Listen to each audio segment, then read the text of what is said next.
The Gemara in Megillah, Daf Yud Amud Aleph 10a, brings from Rabbi Yoshua the following testimony. He says, Shamati shemakrivin af al pi shein bayis. I heard that you can bring Karbanos even if you don't have a Beis HaMikdash. Ochlen kache kachim af al pi shein kalayim.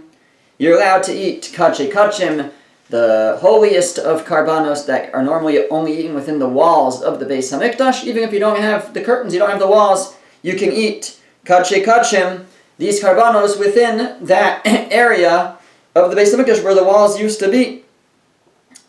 And you can eat kachim kalim, meiser sheni, af b'shein choma, and you can eat kachim kalim, the Karbanos that are of a lighter holiness, which have to be eaten within the walls of Yerushalayim, and meiser sheni, the second tithe, that also, you have to eat that tithe in Yerushalayim. He says you can do that af al pi she'ein choma, even if there's no wall around Yerushalayim, you could still have those things. Mipnei shekedusha rishona kidsha l'shaita v'kidsha le'asid lavo, because the original sanctification of the Beis HaMikdash and of the city of Yerushalayim, it became sanctified not just l'shaita, not just for its time, but also l'asid lavo, but also for future times, that once the place, the space that the Beis HaMikdash occupies was sanctified, so that space will be forever sanctified as Makom HaMikdash, the place of the Beis HaMikdash, and Yerushalayim will be forever sanctified as Yerushalayim, at least the walled area of Yerushalayim, where Yerushalayim was walled at that time, that when it was sanctified by, I guess, when Shlomo HaMelech built the Beis HaMikdash, so it remained sanctified forevermore, and therefore you don't need the actual walls of the Beis HaMikdash there to be considered that you're in the Beis HaMikdash, because that space is now sanctified. Now this Gemara, this teaching, leads us to a very hotly debated topic, or at least it was at one point, of is one allowed to bring Karbanos nowadays? It says here that Shamati, I heard that you can bring Karbanos even without a Beis HaMikdash. So what is preventing us from bringing Karbanos nowadays? So the truth is that in the mid-1800s, there was a student of Rabbi Akiva Eger and a student of Rabbi Yaakov Milisa of the Nesivos. His name was Rabbi Tzvi Hirsch Kalisher. And Rabbi Tzvi Hirsch Kalisher was an early Zionist thinker. And he wrote a work called Drishas Tzion, and in it he advocated, number one, for the settlement of Eretz Yisrael. He was living in Europe, in Poland, I think, but he advocated for the settlement of Eretz Yisrael. He advocated that in order to bring Mashiach, we have to bring Mashiach. We have to go and settle Eretz Yisrael and build the Beis HaMikdash, I guess. We are the ones who are supposed to bring Mashiach, which is a very controversial idea. And finally, he advocated that we should start bringing Karbanos again. And we should go to the Sultan of the Ottomans and request permission to go up on the Temple Mount, on Har HaBayis, and once again bring Karbanos. So I want to just briefly discuss what the issues are of this, and what he said and what some of the responses to his claims were. So there are many issues actually that potentially that could be raised with bringing Karbanos, putting aside the political issues, but just the practical halachic issues that come up.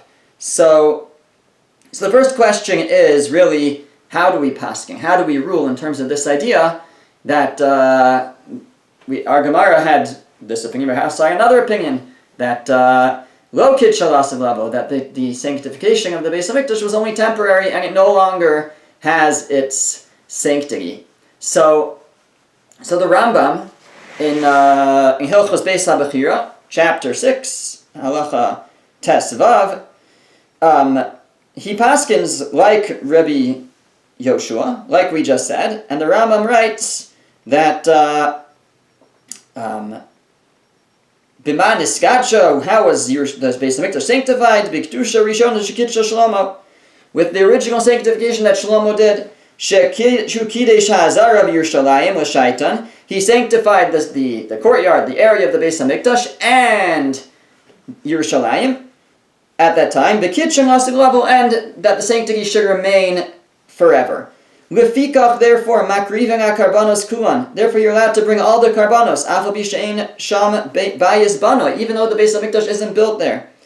Ve'ochen kadshe kadshim v'chol azara. You could eat the kadshe kadshim, these very holy Karbanos, within the courtyard, even though it's destroyed, and etc. He brings the rest, and the reason is because kedusha rishona kitcha l'shaita v'kitcha la'asid lavo.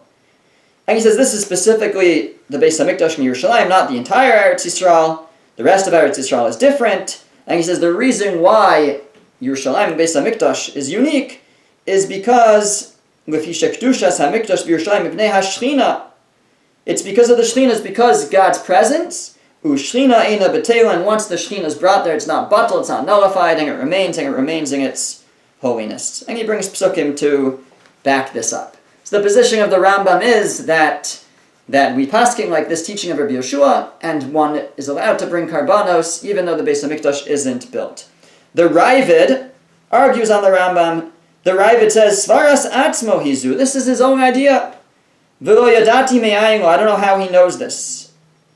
I mean, we have our Gemara. It's not, what does he mean? I don't know how he knows this, but the Ravid thinks that there are a number of Gemaras that imply otherwise. He brings other Gemaras, and then he concludes, the Ravid says,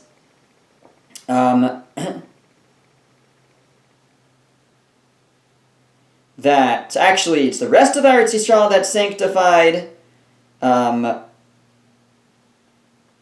at least according to Rabbi Yossi, who said that the rest of Eretz Yisrael is sanctified, that's only the rest of Eretz Yisrael, but Yerushalayim and the Beis Hamikdash, no.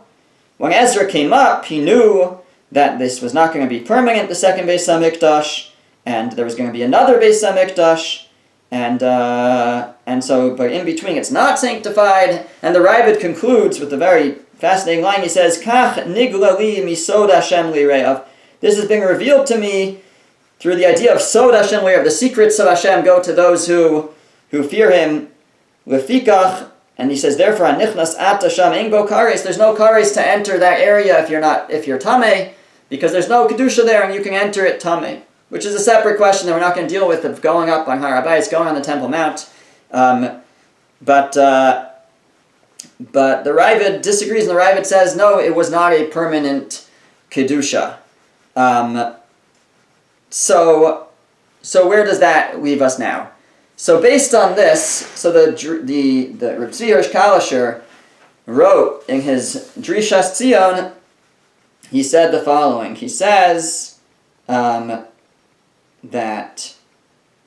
he quotes this halacha of Rabbi Yeshua that we can bring Karbanos even though there's no Beis Hamikdash, and he says that's how we paskin, and he says that the Kesef Mishnah, another commentary on the Rambam written by Rabbi Yosef Karo, he discusses the Ravid's argument on the Rambam, and he writes, Shema bizman hachurban yutan lana reshus l'hakri. Maybe in a time of destruction that we have the rights to bring. So we have the Kesef Mishnah saying as a Shema, maybe we could bring.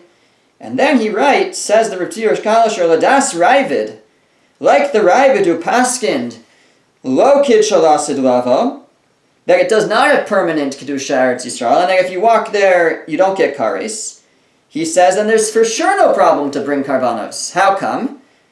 He says, and this goes back to the previous Amud we learned, that he says, if it's not a permanent kedusha, so then the implication is that bamos are permitted. You can build your own. If the Beis Hamikdash doesn't have permanent kedusha, then you're allowed to build your own bama. You can build your own mizbeach, and you can build a mizbeach anywhere. And he says, certainly you could build it on Har HaBayis, on the Temple Mount. Why not? You can build your own mizbeach anywhere. So according to the Ravid, he says it's even better because then you can bring karbanos anywhere, but certainly on Har HaBayis, on the Temple Mount. That's what Reb Tzvi Hirsch Kalischer writes. Now that is a very problematic statement or assumption within the Ravid to assume that according to the Ravid we would paskin that that lo kidsha, that if you hold it's not kidsha lasid lavo, that means you're allowed to bring karbanos on bamos, because Tosfos, and we can't go into his whole understanding of the Gemara, but Tosfos comes out of the Gemara that actually everybody agrees at the end of the day that bamos are forbidden after the Beis Hamikdash was built, and he says the whole dispute that our Gemara brings. This is Tosfos on our daf, Dibra Maslu Umay Taima. Tosfos says the whole debate in our Gemara, if Kidsha L'Shaita, if it was a permanent Kedusha or not, is only about whether you're allowed to bring Karbanos in the Beis Hamikdash, or in the place of the Beis Hamikdash. But everybody agrees that that Bamos are forbidding once the Beis Hamikdash was built for the first time. And you can never bring Karbanos on Bamos after that. Tosfos says the opinion that says that it's Kidsha L'Shaita, the Kidsha Lasid Lavo, that it is sanctified, says and therefore you're allowed to still bring Karbanos in the Makom HaMikdash, in the place of the Beis HaMikdash. And the one who says that it's no longer sanctified says you're not allowed to bring Karbanos anywhere. So, and that would be, the Ravid would be sliding into that position. So to say that according to the Ravid, you're allowed to bring Karbanos anywhere, doesn't fit in with Tosfos. Okay, so that's one issue with that argument. The second issue with saying that you're allowed to bring a carbon on a bama nowadays is, well, what carbon are you going to bring? Because we learned, back on the previous Amud, Tes Amud Beis, that the only carbonos you're allowed to bring on a bama, on a private altar, are your personal carbonos, nidarim and nidavos, are individual carbonos. But you cannot bring any karbanos tibur. You can't bring public karbanos on a bama katana, on a personal bama. Now, even if we were able to bring karbanos, and this gets us into the next issue, there's a different issue, which is that we're tameh. We're tameh meis. We have all encountered the dead, people have encountered the dead. We're all tameh meis. And if you're tameh meis, then you can't bring a carbon. So, where is there even to start? So this, though, has a potential solution. The solution is that the halacha is that tuma hutra b'tzibur, that when more than half the nation is tameh, you're still allowed to bring karbanos tibur, public offerings. So it could be the question if it's hutra b'tzibur, dichuya b'tzibur. These are different levels of permission, and it could make a difference. But let's leave it for now as in general, and assume, even if we assume tuma hutra b'tzibur, that when more than half the nation is tameh, you are allowed to bring the public karbanos still at that point. So if that's the case, then we'd be allowed to bring public karbanos, but we still wouldn't be allowed to bring private karbanos. So even if we were allowed to bring a carbon on a private bama, but you're only allowed to bring a private carbon on a private bama, an individual's carbon, and you can't bring individual carbons because we're tameh. And it's only tumah hutra b'tzibur, only public karbanos are permitted as people who are tameh. So it wouldn't help to be able to bring a carbon on a bama. So that seems to be unhelpful. So the only thing that we can now fall back to is that we paskin like Rabbi Yeshua and the Rambam. Forget about the Ravid. The Rambam says that we're allowed to bring karbanos nowadays, and that's in the makom hamizbeach. That's on the mizbeach, where the mizbeach is itself. So on Har Bayis, on Temple Mount, not a personal altar, the altar. If we could build one like that, so then we'd be able to bring at least karbanos tibur, because tuma hutra b'tibur, because even though we're tameh, but for public karbanos, for karbanos tibur, that's not an issue, and we should be able to bring karbanos. So that's where we stand now. If we accept what seems to be the halacha is that we paskin like the Rambam, and we paskin like Rabbi Yeshua, that we could bring karbanos, because kidsha l'shayta v'kidsha l'asad lavo, the Beis Hamikdash still does have its sanctity. In terms of tumah, we can argue again. There is what to say back and forth about this, but we can accept tumah hutra b'tzibur, that even though we're tameh, but for public karbanos that's okay. So that's where we stand now. Now, what are the other potential issues? So some of the issues that were raised against Tzvi Kalisher are the following. Rabbi Akiva Eiger, responding to his student, rejected the notion that we could bring Karbanos. And one of the issues that he raised is you need Kohanim to be able to bring Karbanos. And we don't know if our Kohanim are actually Kohanim. We don't have Kohanim miyuchasim. We don't have Kohanim who have actual proof that they are Kohanim. We have Kohanim whose parents told them they're Kohanim, but we don't have like a document, a record, proving that they are in fact Kohanim. So Rabbi Akiva Eiger said they're only suffix. There's a doubt whether they're Kohanim, and that's not good enough, and therefore we don't have any Kohanim, so we can't bring the Karbanos. That's Rabbi Akiva Eiger's argument. The Chassam Sofer, Rabbi Akiva Eiger's son-in-law, who also argued on the whole concept, but to this point he said, no, that doesn't seem to be a concern. Kohanim muchzakim is enough. We don't need Kohanim miyuchas, and we don't have to prove that they're Kohanim. Just if we have a chazaka, if there's a running assumption that they're Kohanim, so and that they're of good lineage. Miyuchasim is not just that your father was a Kohen. There's other potential issues that could come up. If a Kohen married the wrong person, someone they're not allowed to marry, then the descendants could be halalim. So miyuchasim is that you need to be able to prove that they maintain the status of Kohanim. Chassam Sofer said, no, it's enough just that they're muchzakim, that we have a running assumption that they're kasher, that they're proper Kohanim, and that should suffice. That was the next issue. We'll call it the third issue, is the Big Day Kahuna. So in order for Kohanim to do the service in the Beis HaMikdash, in the temple, even if we accept Kohanim muchzakim, but the Kohanim need to be wearing the Big Day Kahuna. So the vestments of the Kohen. So, okay, so why can't we just make the vestments of the Kohen? So the problem that the commentaries raise, the Achronim raise, is specifically with regards to the avnate of the Kohen, with regards to the Kohen's belt. Because the Kohen's belt was made of four materials, and they are sheish, which is linen, techeles, which is blue wool, argaman, which is some kind of red wool, and talas shani, one other material. So, and in order to make the belt of a Kohen, you need these four materials. So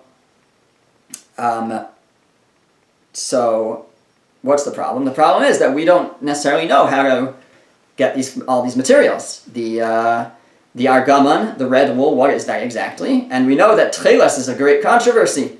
So, like we've discussed in the past. So tcheles comes from the chilazon snail, whatever it is, a snail or whatever it is, and we don't know exactly what it is. Some will argue that we do. So that's the question, is can we make the avnate of the Kohen, can we make the belt of the Kohen to be able to say that the Kohen has his vestments, that he can now perform the temple service? Now, Ritzirish Kalisher said, no, it's not ma'akev, it's not essential. You don't need the tcheles. Just like you could wear tzitzis without tcheles, it's not the best way, but you could do it without it. So the Kohen Gadol could wear his avnate, can wear his belt even without all the materials, even without the tcheles. That's what he argued back. Now, Rav Asher Weiss, when he discusses this, he mentions that the truth is in the Rambam, the way that the Rambam brings down these halachos, the implication is that you don't actually need the actual original tcheles, like we say by tzitzis. You just need the color of tcheles. You just need something that resembles tcheles. The way he says it is, tcheles amura b'chol makom hu atzemer hatzavua ke'etzem hashamayim shu pituch min ha'kochel. So he says that tcheles that's mentioned everywhere, that's what you need, which is the color. It's wool that's colored like the skies, which is some kind of bluish, etc. So, but the way that he says it is, it's wool that's colored like this, and it's mashma, and the implication is that you don't need the actual tcheles material. You just need wool that's colored like this. So that's how some achronim, some commentaries understand the Rambam. Others say no, you actually need actual tcheles. But you could understand the Rambam that way, in which case we would still be able to make this belt even nowadays, even if we don't know what tcheles is, but if we know around what the color looks like, basically that would be enough. And you could say a similar thing about our gamon. We don't need exactly the dye that they had, just something that if we have a sense of what it is,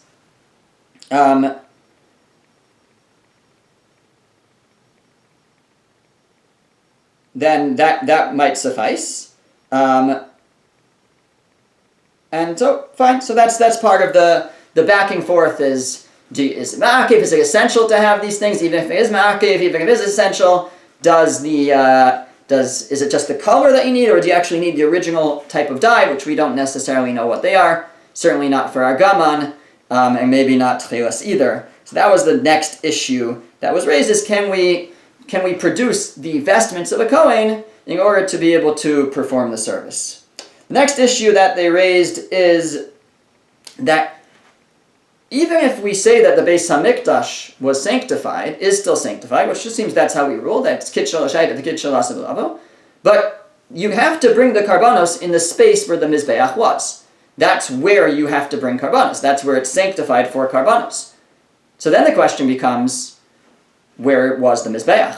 Do we know, can we figure out exactly where the Mizbeach was?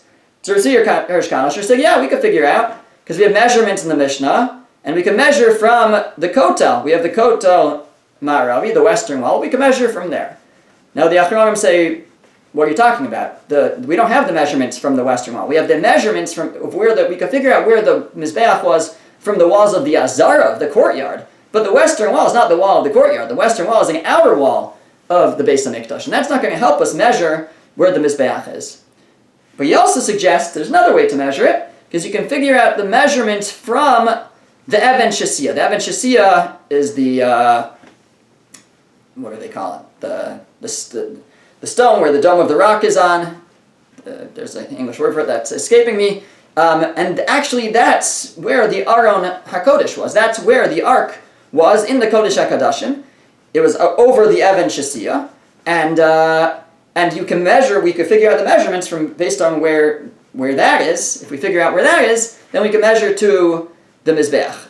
The problem is that actually we don't know exactly where that is even, because for various reasons, but we don't even know where the Aron was. There's different opinions about where the Aron was. So in the Kodesh HaKadoshim, in the Holy of Holies. So even if we would figure it out, we'd still have a problem to measure to exactly where the Mizbeach was. This is an argument put forth by the Achronim. Now Rav Asher Weiss says, well, it might depend. When we say that the Mizbeach has to be where the Mizbeach used to be, do we mean it has to be exactly where it was? Or will it be enough just for some of the Mizbeach to overlap with where the Mizbeach used to be? Would that suffice? So let's say the Mizbeach used to be over here, so if we would measure from where in the Kodesh HaKadashim, so it's true we don't know exactly where to start the measurements from, because we don't know exactly where the Aron was and where the Even Shasiya was, but we could get it close enough that we can guarantee that some of the Mizbeach will be where the Mizbeach used to be, and perhaps that's enough. Perhaps that's enough, perhaps not. Again, it kind of leaves off as a tzarech, as a question, if that's enough. But this is another issue, is identifying the exact space where the Mizbeach was in order to be able to bring Karbanos.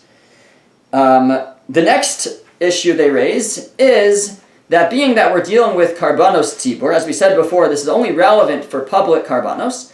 So Karbanos Tibor come from the Tibor. They come from the congregation, which means that they used to gather shkalim. They used to gather a collection from everybody. Everybody would have to contribute to the Karbanos, and that's the Karbanos were brought on behalf of the whole congregation, these Karbanos Tibor. These Karbanos that we're saying, the only kind that's allowed when you're Tameh, Tuma Hutra B'Tzibor, is only Karbanos Tibor, public offerings. But public offerings have to come from public coffers. And you have to collect money from at least half of Bnei Yisrael, half of the Jews around the world, in order to call it a Karban Tzibor. So that is not so easy. Might be more possible nowadays, but certainly in the mid 1800s, that was okay. It's difficult nowadays for other reasons, just there's so many Jews. But maybe with electronic donations, electronic transfers, it might be a little bit easier. But still a great challenge, obviously. But so you can't bring a Karban Tzibor without raising money from half of the Tzibor. This is an issue that was raised again by some of the Achronim, and Tzvi Hirschkasher held no, you don't actually need to get from half the Tzibor. Somebody could donate on their behalf, and that's part of the debate. Now, the Chassam Sofer says that there might be an exception to this, and really just a little bit of background is that this wasn't the first time that people had the idea to bring Karbanos. Already in I think it was the 1300s or maybe earlier, there was a Sefer Kafter Vaferach, who the author moved to Israel, to Jerusalem, to Yerushalayim, and basically had a discussion about the possibility of bringing Karbanos. They say that the Baal HaTosfos, Rabbi Yechiel MiParis, also wanted to bring Karbanos. So in the early 1300s probably, so maybe 1200s at that point. But so it dates back. So the Chassam Sofer is discussing what were they thinking of doing, and the Chassam Sofer points out that maybe they were talking about bringing the Karban Pesach. So the Karban Pesach is unique because the Karban Pesach is a Karban Tzibor. It's a public offering. It has the halachos, many halachos of a public offering, but it doesn't come from public offers. It doesn't come from the shekel collection. Any individual can bring their own. They do. People bring their own Karban Pesach, or groups. You bring it in groups. So that if you're talking about bringing Karban Pesach, then you avoid that issue. So really, the whole discussion probably would revolve specifically around the Karban Pesach, because it's a public offering, so Tumah Hutra B'Tzibur, it's considered a public offering, but it comes from individual people's wallets, bank accounts, in groups, and therefore you don't run into this issue of collecting shkalim from having to collect shkalim from the public. So that was the next issue that was raised. The final issue that I want to mention, and again, there's certainly other things that are discussed, but is a Gemara that seems to imply that this whole discussion is moot. The Gemara says as follows. The Gemara says in Zvachim, Ayin Hey Amad Aleph 75a, it says, it brings a machlokes between Rabbi Lazar and Rabbi Yossi HaGalili about something to do with pigul, which is having the wrong thoughts when bringing karbanos. And the Gemara says, Amar Rav Nachman, Amar Rabba bar Avua, Amar Rav, Hilchasak Rabbi Lazar. The Gemara says the halacha is like Rabbi Lazar with regards to this dispute about pigul. Again, something related to karbanos. So he says the halacha is like Rabbi Lazar. Says the Gemara, Amar Rav Yosef. Rav Yosef said, Hilchasa l'Mashiach? Are you telling us a halacha for the times of Mashiach? What are you telling us the halacha for? It's not relevant till the times of Mashiach. Amar li Abaye.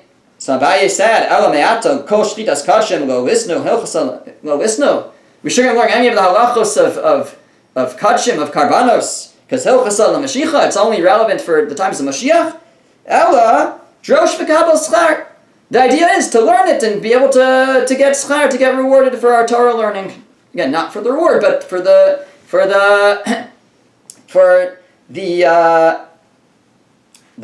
schar, the connection that we make with HaKadosh Baruch Hu when we learn Torah.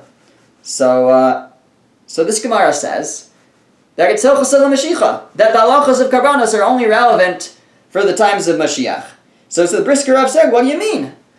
Our Gemara says, Makriven after being bias, that you could bring karbanos even without a Beis Hamikdash. So why is this hilchos l'Mashiach?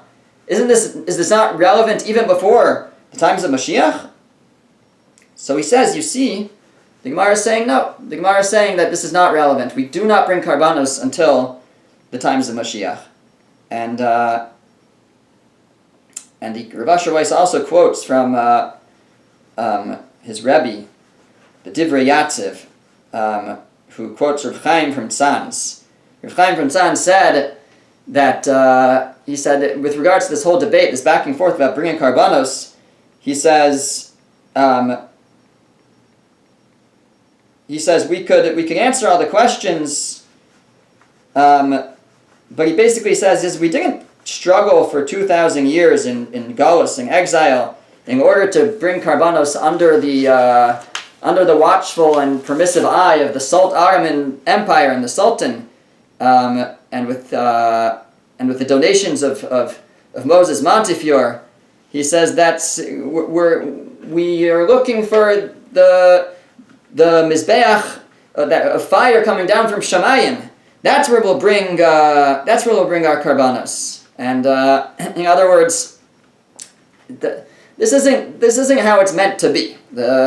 We've waited so long in exile not to bring Karbanos in a b'diavad way because we got permission from the Sultan. He said that's not what it's about.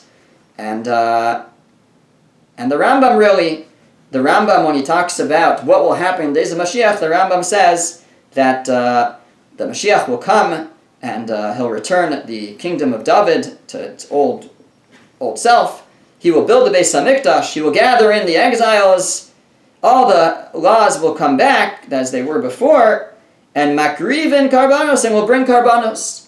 So one of the changes in the days of Mashiach is then we will bring Karbanos. Again, implying that before that we are not going to bring Karbanos. So again, this was the one of the goals, one of the missions of Reb Tzirish Kalisher was he believed that we should go ahead and bring Karbanos. He even believed it was an obligation, a separate discussion. Again, there were those who sided with him. Many of the great Gedolim sided against it. Again, just quickly, some of the issues that are raised, even if we paskin that the Kedusha, which we do, Kedusha Rishon and Kedusha L'Shayda, Kedusha L'Asmilabo, that there is Kedusha there, and we could bring Karbanos, technically speaking, but there are a number of issues that come up. One is that we're Tameh, only Karbanos Tzibur would be allowed. Okay, even within that, there's still, maybe even that not, there's discussion. Do we have Kohanim? Is it enough that we assume they're Kohanim, or do we need proof that they're actually Kohanim? Do we have the Big Day Kahuna, the vestments of the Kohen, or are we not able to put together the Avnei, the belt that includes Tcheles and Argaman? Can we identify where the Mizbeach is exactly, based on the measurements that we have? Can we collect? Can we bring a carbon tzibur since we can't collect shkalim from half of Israel? And finally, this Gemara, which implies that it's hilchos l'mashiach, that the halachos of Karbanos are only relevant for the times of Mashiach, implying that we will not be bringing Karbanos before Mashiach comes.